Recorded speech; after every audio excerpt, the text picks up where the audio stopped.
Just put it up there on the thing. Don't spray yet.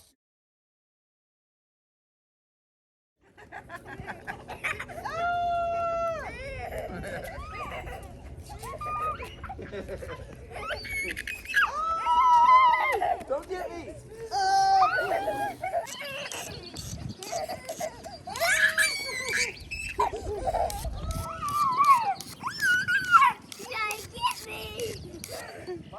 Gotcha! Gotcha!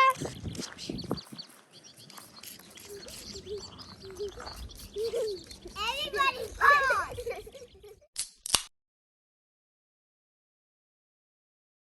We're gonna show you guys the bus. So I post a lot of these videos in some bus Facebook groups and some other bus, people refer to them as bus nut groups, and it's people who know about buses. So if you know all about buses and etc., go ahead and skip this. But I'm just gonna kind of give an overview of maybe why we chose the bus and some of the features of the bus, etc. So what we have is a MCI. So there's kind of two main bus companies. Well, there's a couple. There's Van Hool, etc. But they kind of focus in more of like the commuter buses, like the low buses. This is more of like a charter bus setup. So there's basically MCI and Prevost. Prevost being like, I'll call it the Rolls Royce or the Cadillac.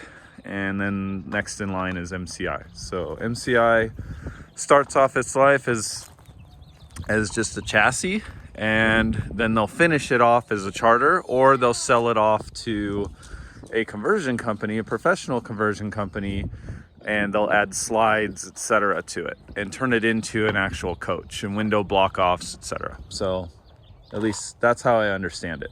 So why did we choose a bus? Well, we were looking at a trailer and we were looking for something that fit in our driveway. Obviously, this does not fit in our driveway.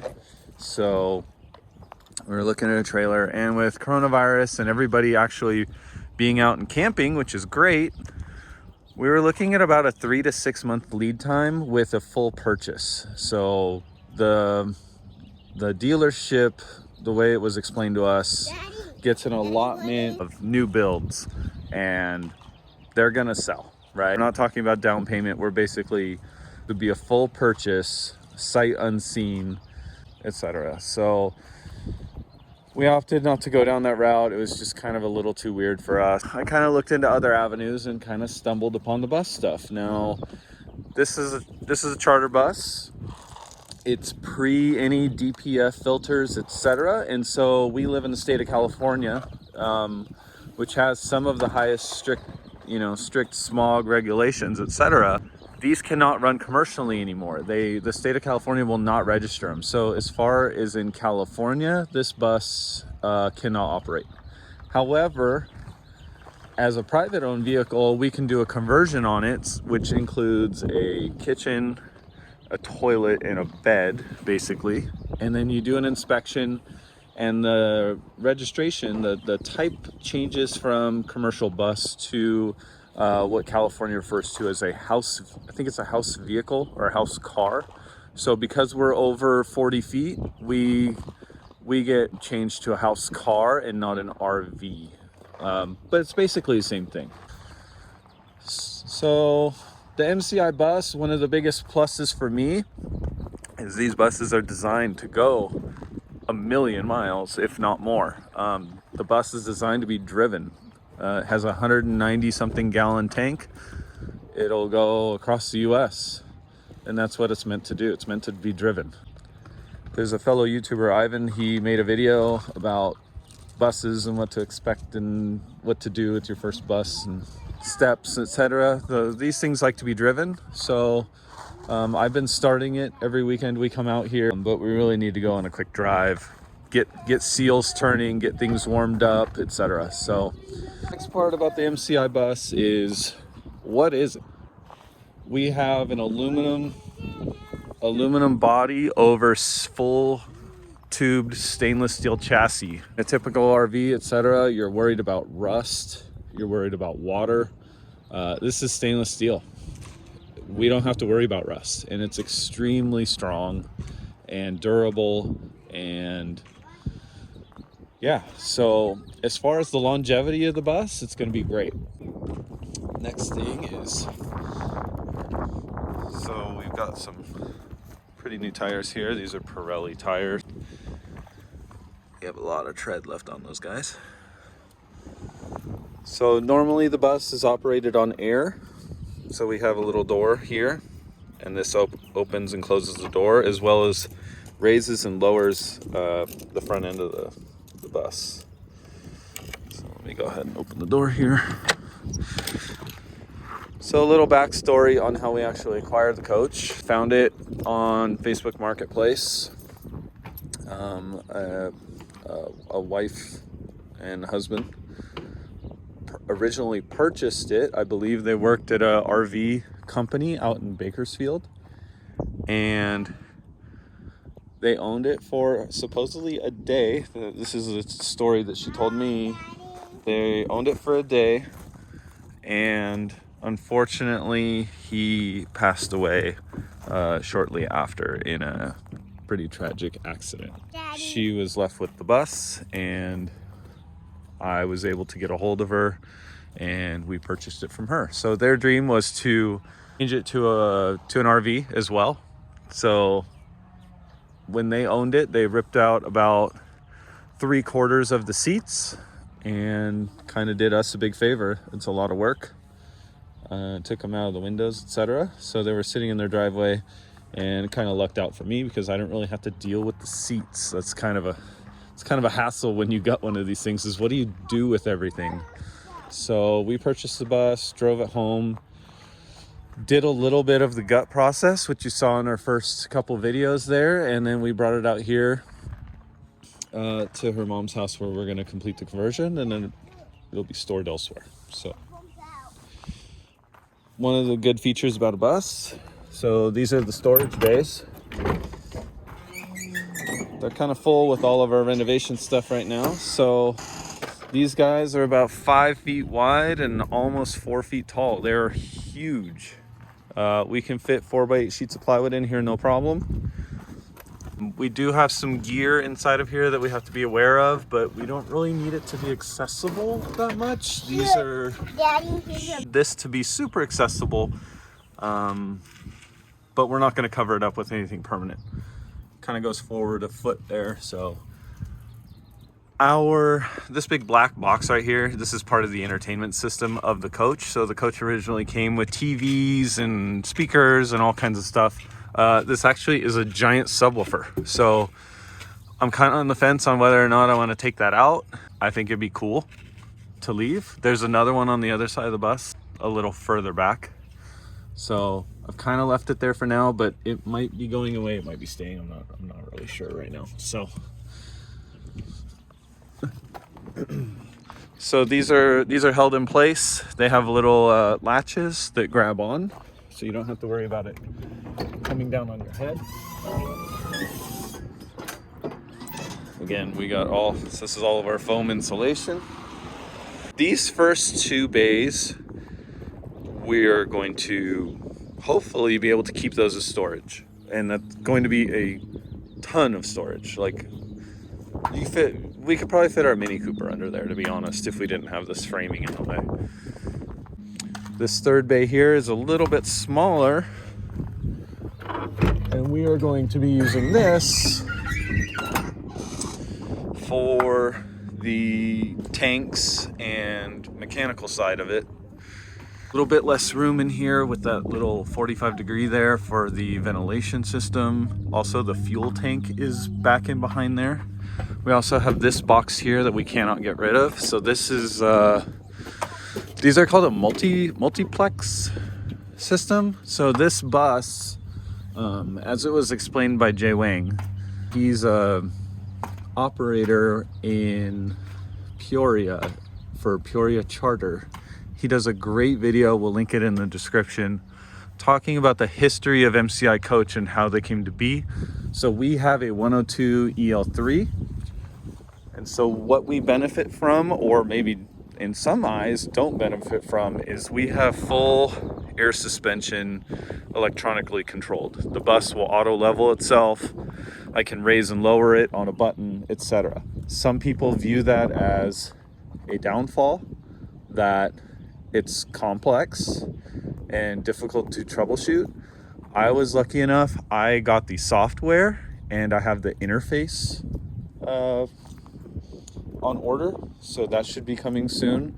So if I do need to troubleshoot, they call it the ECAS system, electronically controlled air suspension. If I need to troubleshoot and diagnose the ECAS system, which for the most part is just going to be dealing with the ride height sensors, unless there's actual bigger fault or electronic fault, I can do so. So it switched from the traditional relay to these multiplex boxes. These supposedly are pretty expensive. I think they sell for about $900 each. These are referred to as the gold bricks.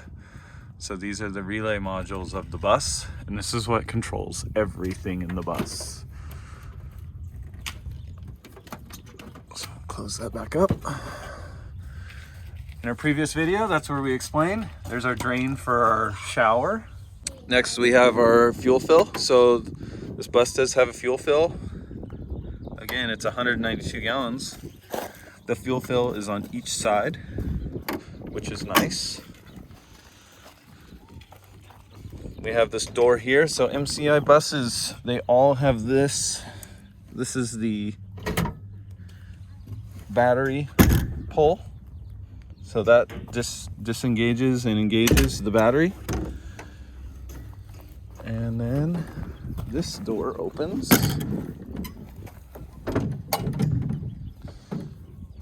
This is where I need to clean all of this. We got a lot of road grime and stuff. I'll kind of be careful in here and spray and clean and do all that. Just haven't gotten to it yet. We have some emergency stuff. It looks like we have an extension for the lug nuts. We have our batteries. These are marked 819, so they're not too old. We've got our transmission module. We have our engine module. We have our air conditioning. We have our relay panel. This is a battery charger and then a battery equalizer. So this has multiple batteries, so they get equalized. And then we have our carrier air conditioning units. We can also plug it into 110 and charge the batteries direct. Now those are referred to as the house batteries, right? So, or bus batteries. Those we will just use to start and power the coach, not to run the internal functions of the coach. We'll have a whole separate battery bank for that. Being a 102 EL3 or the E4500, this is when MCI started changing. So this is the drive axle. It's also referred to as the pivot point of the bus. When the bus turns, this is where the back of the bus pivots, and the whole back of the bus here swings. Part of that is we have what's referred to as the tag axle. This is really here just to carry weight and nothing more. In the E4500 models, the early ones, they had a steer tag axle, meaning there was a steering assembly and ram and I believe it was electronic, maybe it was fluid. But anyways, I believe it turned 10%, something like that. But it was enough to help the bus turn and pivot a lot better. Otherwise, you can see we have a non-steer tag axle. And so what happens is because the pivot point of the bus is right here, we're basically going to be dragging this tire, and you can see how round and worn this tire is compared to the drive tires. And I'll turn the light on here. Hopefully that helps. Okay, so maybe you guys can see. So the steering arm is actually fixed on that point. So we do not have a steer tag axle. So unfortunately we don't pivot as well, but we also don't have to maintain that. It was actually a kind of troublesome spot for these buses. I believe it was later removed in the J4500s and then bought back in the later J4500s. The next thing that we benefit from being a 102 EL3 is we have disc brakes. This thing stops extremely well. Doesn't have full drums. Drums are great because they can get nice and hot. They don't fade as much, but the disc brakes actually perform way better. This thing stops great. I believe Jay Wang, he talked about how MCI's claim to fame back in the day was it stops as good as a Ford Expedition. So just imagine a 45-foot bus stopping in the same distance as a little Ford Expedition SUV. Next we have this door. I believe some people referred to this as storage if you had a wheelchair. It's kind of an odd shape, not really deep. The door behind here is to get access to the engine and transmission. So it's something that you do need access to change fuel filters and oil filters. I'm kind of thinking this door probably will store hoses, extra belts, fluids, etc. Will basically some tools. I'll probably put a toolbox in here. It's a nice solid door with a lock on it. I'll probably use this to store tools for if I need to work on anything, maybe change a belt, etc. So this will probably be like a utility door. This door in here is how you get access to the air conditioning unit. You can see all of our spray foam that I sprayed in here, kind of leaking through that little seal. I'm fine with that. We still have to take out our bottom poopy tank. We don't really have a lot of room underneath the bus. It will come later on. I'll probably hang the bus off of a curb or something like that, just so I have more room to get that tank out. It's kind of big. We have the giant air conditioning compressor here, and then where all that's coming out of, that was the flange for the bottom of the toilet. Next we have that lever here. This opens up the back of the bus, and we have the motor. This is a Detroit Diesel Series 60. This is a 12.7 liter turbocharged diesel engine. Our coach, and so our coach was I believe a private owned. It had some numbers on the side of it, but I don't think it was ever used for chartering, or you know, like I believe it was used to transport kids. At least that was the story that was told to me. Big old air filter. Again, I haven't cleaned any of this. I'll spray all of this with degreaser, etc., and get everything spotless. If you've seen my truck, you could eat off the engine bay. It'll get there.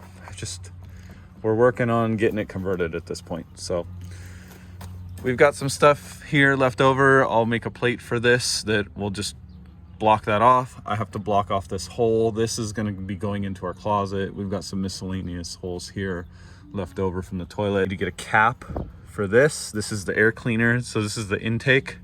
We want it to be sucking from over in the side and not here in this dirty engine bay. Originally there was a fan that mounted right here that created negative pressure in the restroom area, so that poopy fumes were sucked into the engine. Put a plate here, we'll get a cap for that. We don't need that. And it's rather loud inside of the bus with that. Got some pretty big belts. Everything seems to be in good working order. Again, we drove it back from Bakersfield. It performed well. We went up the Grapevine, which is a huge grade, and I didn't have any problems. We were going up the grade at an easy 65 in a 45-foot bus. So as far as the operation of the bus and like what I went through in inspection, there were a couple things that I found. Like we have a loose harness here, but I believe it's related to this. So these buses actually have taillights that are shared with like a Econoline van, and I think it looks like they changed these to LEDs, and in doing so I believe they had to move the harnesses around, because we have, like on this side you can see some of the bulb wires. So I believe all of that was done to change to LED. That's really the only thing that I found when I went looking through everything as far as any like modifications. You know, I was looking for electrical that had been tampered with, any bolts that had like nice shiny heads on them from people removing them. Really didn't find anything that had been monkeyed with. There's a lot of extra terminals on these that are like heat shrink wrapped. These are from the factory. I'm not sure what they do. I'm guessing it was for extra features that just didn't exist on this bus. Back here for the engine, we can do a remote start back here. We can also turn it off from back here. We've got our engine oil. I checked our that's transmission, and then we have engine oil. We have our power steering fluid. Our radiator sight looked good. So all of our radiator fluid, everything seemed to be in good working order, no leaks. This door over here on the side is for the radiator. There we go. Holy moly. Okay, so that door's open. This is our big giant radiator. Yeah, that's called a radiator, dude. That keeps the bus cool. Nice and cool, huh? And this is a air-controlled clutch setup here. So we have a fan that just barely turns, and then when an airline energizes it, it goes into, I believe somebody told me that there's 2 different speeds for this. There's like a low and a high, and going up the grapevine, I definitely felt it kick on, and you kind of hear like a psh noise, and then all of a sudden the fan like got a lot louder. So that all seems to be working. For you engine people in here, there's the turbo. It is huge. It's a Borg-Warner turbo. Again, nothing in here really seems to be monkeyed with. It all seems pretty straightforward. Nothing tampered with. I'm kind of seeing a common theme in this bus is like, this is a light for the engine bay and it's like melted. Pretty much every light that's like a normal bulb light in this thing seems like it got really hot and like melted the housing. So I'll just be swapping those to LED. I'll probably put like an LED strip along here, and that'll not only cut down on that problem, but it will also make a ton more light. Our radiator, again, when I went through my inspection of the bus and just kind of was looking at everything, I didn't see any leaks. All of our fins are in great shape. We've got a little booger right there, but I didn't see any leaks or any residue around it. Everything seems to be in great shape as far as cooling system. I didn't see any leaks, any residue, etc. The next door is kind of a mystery to me. I'm not really sure how to open it. I don't see anywhere in the fender well. I didn't see anything in my manual as far as how to open it. Inside of this door right here, I don't see anything. I don't know how to get this door open. There's a hinge on the top here, so I assume it swings up, but I believe this is the condenser side of the air conditioners. I would like to inspect this and clean it, etc. I just don't know how to get it open yet. So if any of you watching this video know how to open this door, I've looked on the bottom. There's no latches underneath there. I don't know how to get it open. So there's that. And the rest of these is just the other side of those storage bays. Which storage bay? So it's a little dirty. Again, I haven't cleaned anything yet. We're working on the bus. I'll get in here with some spray, some rags, and get it all nice and sparkly. We're gonna be losing this bay to the operations side of the bus. So this will be our tanks and our batteries and our pumps, etc., and our heater. So this will be, and the other 2 doors right here are storage, the other side of the storage bays. You know what those look like. Next door up here is, this is the J box. Emmett, you gonna pull? Yeah. Ooh. All right. Go ahead and open it, dude. You're good. All right. So we have 2 more gold bricks here. And again, when I was going through my inspection, I really focused on wiring and whatnot. This is really the only thing that I found is this blue wire, and I gotta find where that goes. It's kind of patched in on this guy. Not really sure what that's about, but 1 wire. That's really the only thing that I found. And it's really not a big deal. There's a lot of wires in here that go to the audio video side that I need to undo all of these zip ties.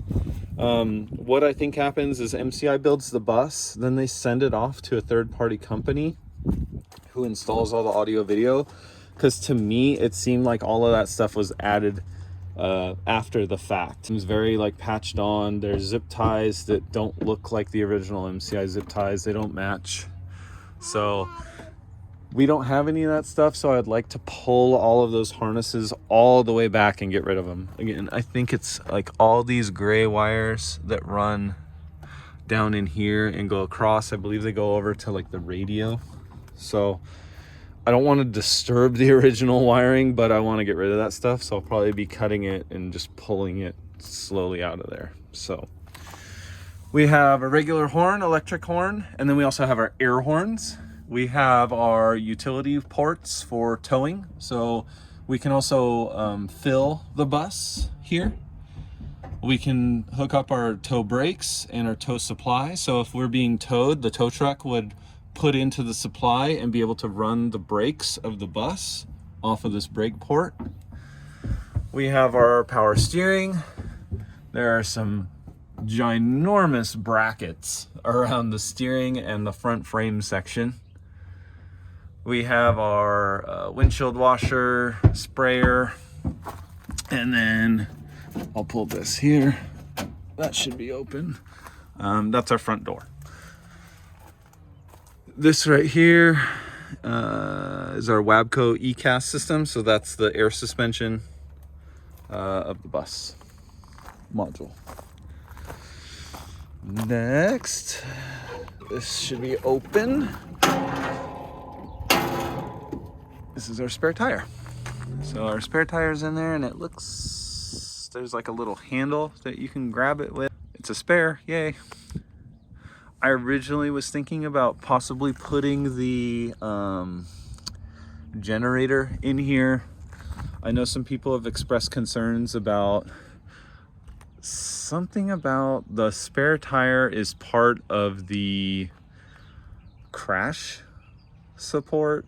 I don't know how much truth there is in that. I would imagine it doesn't matter if it's a spare tire or the engine block from a generator, as long as there's something to fill that compartment. Again, a lot of those frame rails in there are really big. Okay, we have some projector lights. We're going to be switching those to LEDs. That's one of the things driving this thing home. I can't see a thing. The headlights on this thing are actually really poor.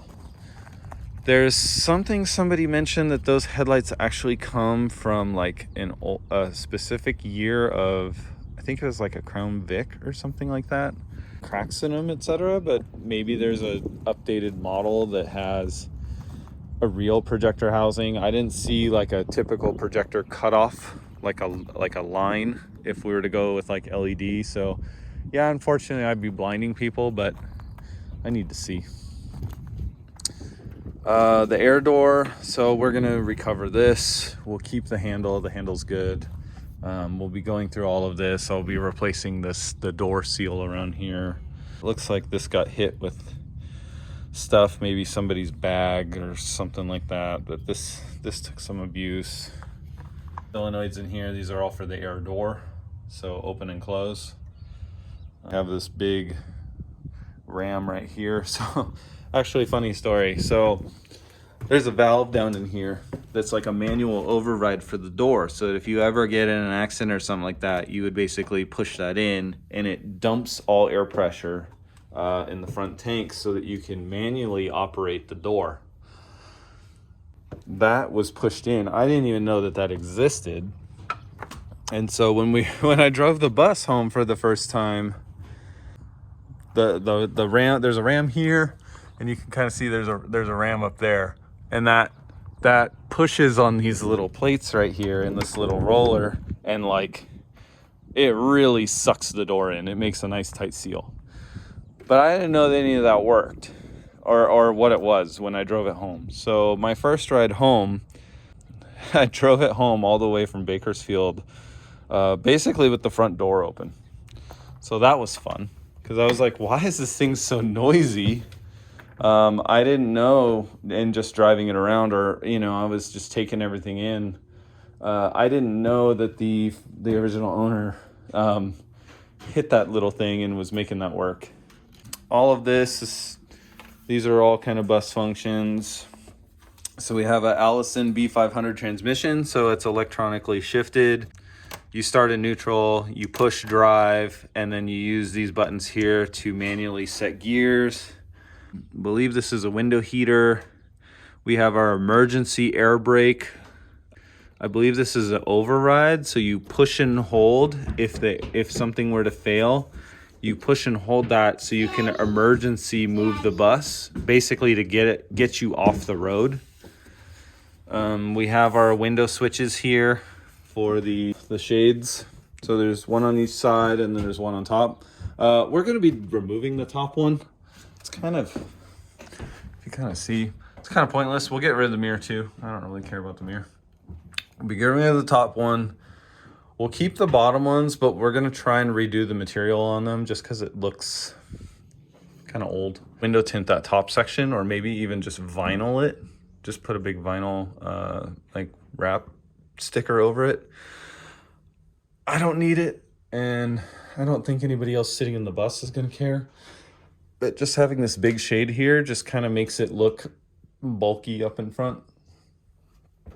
I was also watching Andy. He did a great job. This big bulky thing right here, as you can see, there's like a channel. This is where all the audio video stuff, all the cabling ran from one side of the bus to the other. It's just like a big bulky object up here. So we'll be trimming along this line. He did it, and it actually worked really well. Again, here's all the audio video cables. We got some pretty thick wires here, harnesses. There was like a 20 channel amplifier. It was a little ridiculous. We've got the side shade here that's power operated. For those of you who have never been in a bus before, we can kind of go over all of this, so don't worry about it. I haven't cleaned it yet. My plan is to basically disassemble all of this, clean it, and we'll be spraying it black, put some new fabric on there. Inside of here is a second air conditioning unit for the driver, as well as the defrost windows. It's kind of nice. Even in some new coaches that we saw in passenger, they basically put these little cheesy fans in, and that's like their ventilation. We also have a little valve down there that's kind of like a free-flowing from the front of the bus valve. This was originally open, and when I drove through the grapevine, that was open and blowing on my leg, and it was freezing cold. We have this guy here, so this is like a little box here that opens, and you can kind of get into there. I believe on a later model, they turned this into kind of like a driver storage bin, like kind of like, you can put 2 sodas in there. I don't know if I'm gonna, what to do with that. It seems kind of pointless. Hazard lights, the door light. We have this button here we don't need anymore. This is for the overhead lights, the aisle in the bus. We don't have any of that. This button can technically go away. I believe this is for fog lights. But we don't have the fog lights. I might be purchasing some fog lights. The harness is there. I assume the relay is active. So I'm all for more light. This super worn out button here, I need to find a replacement for. It kind of is seen a lot of use. This is the button to open and close the front door. This is the kneel function of the bus. So this drops it down. This is the ride height sensor, or the ride height adjustment. So in order to change the ride height, any of you who are watching who might own one of these or are looking into owning one of these, in order to do this, the door has to be closed, the transmission needs to be in drive, and the air brake needs to be disengaged. Basically, I don't think it works past, I think it's like 15 miles an hour or something like that, but you need to basically be in drive and ready to go, and then you can turn this dial and go to low or high. There's a little indicator up in here that says low height or low ride and high ride or something like that. If they're blinking, if it's blinking low, that means, I believe it's the front of the bus is up, but the back is down, and the opposite for the other way. I don't know, somebody can correct me. This is I think this one is all bus down. I think this one is kneel. And then this is like a stop in case somebody's trying to kneel the bus and you need to stop it. This is the reading lights in the bus. We don't need that. These are the locks for the bays. So I can actually, there's an electronic lock in the bay, so I can lock and unlock both sides. This is a driver's side light. I don't think we have that anymore, so this guy can go away. And I think this is the chime if somebody needs help. Like if, hey, my seatbelt doesn't work or something. These will go away. We'll replace these with the navigation unit, doubled in. There's our dashboard. We have our voltage. This normally reads at about 27 to 28 volts. This is a 24 volt bus. So with the alternator running, I believe this has like a 200 and something amp alternator. It has 2 of them. We have our RPMs, mile per hour, our fuel. There's a light for the fuel gauge. We have oil temp, water temp. Then for those of you who are not familiar with an air system, we have our rear and front systems for air ride and the air brakes. So the air brakes, I believe you want it, obviously you want it all the way up. Brakes are important. Every time you step on the pedal, you're gonna hear a psh, psh, psh, and it's gonna drop down and then it will build back up. Air suspension doesn't work at anything under 90 PSI, so turning that dial over there to raise and lower the bus, we need to idle the bus and build up air pressure past 90 PSI just so that we can raise and lower the bus. That takes about 3 to 5 minutes to air up. We have our oil PSI, we have our trans temp. For here, this is the air conditioning controls. So basically you would have driver, and it would go to fan speed, and you hit driver again and it would go to temp, and you would adjust with the up and downs. We have our defrost, we have our passenger, Celsius, Fahrenheit, and then you can just go full auto. So like auto, you would just set it to 70 degrees and it would automatically do the driver and the passenger to a specific temp. This guy works really good. When the air conditioning is on, it's like a tornado inside the bus and it gets freezing. The heater I kind of used. It was cold one night and I don't know, it got warm. Those are diagnostics. So this will tell you your idle times. I believe it's like your engine oil, change percentage, transmission. I have a problem with this. The screen is kind of garbled, but I have another one in the back that came with the bus. So I believe at one point they were going to switch these out. Not really sure what this guy is. If anybody wants to tell me, they can let me know. This is our fast or normal idle. So idle at this thing is like under 500 RPMs. And then you click on fast idle. This helps build up air pressure quickly. Because it really at 500 RPMs, you're not really building a lot of air pressure because you're just sitting there. So you click on fast idle, it jumps up to about, I think it's like 800 and builds up air pressure a lot faster.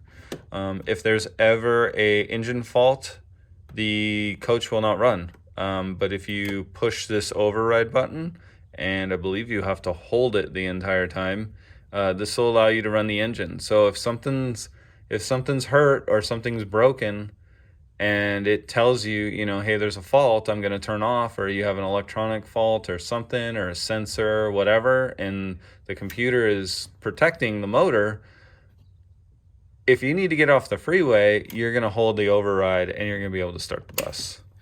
We have our air brake system here, so you're going to push it in to disengage, you're going to pull it to engage, and there's a little guard over it so you don't accidentally bump that. We've got some 12 volt, a cup holder, and then this is the retard for the transmission. When you're going down a hill, you don't want to be on your brakes all the time. Not only will that use up your air, but you'll just heat up your brakes. So what this does is it uses kind of like a hydraulic, almost like the opposite of a torque converter. It basically uses hydraulic or the transmission fluid, fills up this big spinning drum inside the transmission, and basically is like a big hydraulic brake that holds the bus down. So you can basically be in off, or you can pull back, and this will change your retard. So that's basically the driver function of the bus. It's kind of weird. We have like a 12 volt thing back here for if you ever needed to attach a 12 volt. I don't really know what's all that's about. All the buttons are worn off of our cruise control, but they do work. I just kind of fumbled around with it on the freeway and managed to get it working. So that was kind of cool to have cruise control in a big old bus. I guess if you're going to drive all the way across the US, that's good to know. Our windows do open to a full 90, so it'll be nice. This window, the two front windows are kind of a weird shape, and they've been bolted in place with a bracket, so I think we're going to leave those as is. I don't want to risk leaks, but we still do have 3 giant windows in here that we can open up, so that's nice. And then we get into the living area of our bus. Again, this is the bathroom that we've been working on. You guys have seen all of that. Hey, look, I can turn on this light. That's pretty cool. We're getting into the bunk area. And then we have the back of the bus. I'll spare you all of these details. This is the air intake of the bus. There's nothing I can do about that. That's where the engine gets its air. And that big old air filter that we saw down here is in this box. This originally was where the bathroom is, so accessible from outside. I've got some brackets up here that I still got to cut off. But that's basically the bus, guys. So for those of you who might not have known about a bus, etc., that's basically what it is. And all of its, if any of you watch Doug DeMuro, who is a car reviewer, that's all of its quirks and features. That's his line. So yeah, that's our bus. Again, it's a MCI 102 EL3. We'll put a link in the description to Jay Wang's video where he goes into the history of the MCI coach, and yeah, thanks.